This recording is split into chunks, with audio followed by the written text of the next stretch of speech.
Tapi ketika saya menimbang-nimbang itu, tawaran yang pertama, saya itu sebenarnya menjadi dosen di sebuah sekolah vokasi yang baru. Tawaran itu naik level menjadi wakil direktur. Walaupun ketika dibandingkan benefit, masih tetap jauh di bawah yang tawaran kedua yang saya sudah lolos. Bahkan HRD pun masih terus menghubungi dan negosiasi. Mereka bertanya, apakah benefit dan gaji yang mereka tawarkan masih kurang? Tapi saya tetap bulat dan fix dengan pilihan pertama.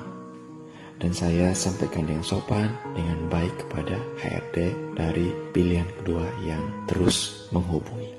Ketika memilih ini, saya percaya bahwa ada maksud Tuhan di balik pilihan saya ini. Dan kita bisa lihat dengan jujur, dengan hati yang tulus, di mana di saat-saat ini begitu banyak pengangguran dari orang-orang yang lulusan sarjana, bahkan ada S2 dan S3.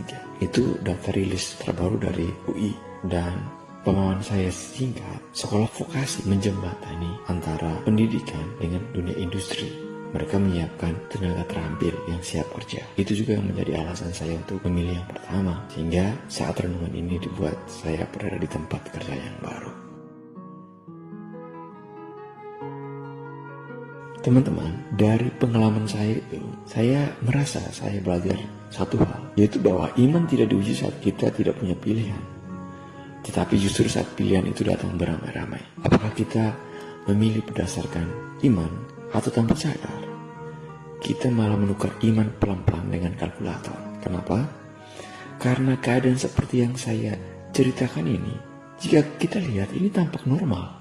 Toh kita tidak meninggalkan iman kita masih berdoa, kita masih ke gereja, dan kita masih menyebut nama Tuhan. Tapi tanpa sadar, jika kita lihat, iman dipindahkan dari kursi pengemudi ke kursi penumpang.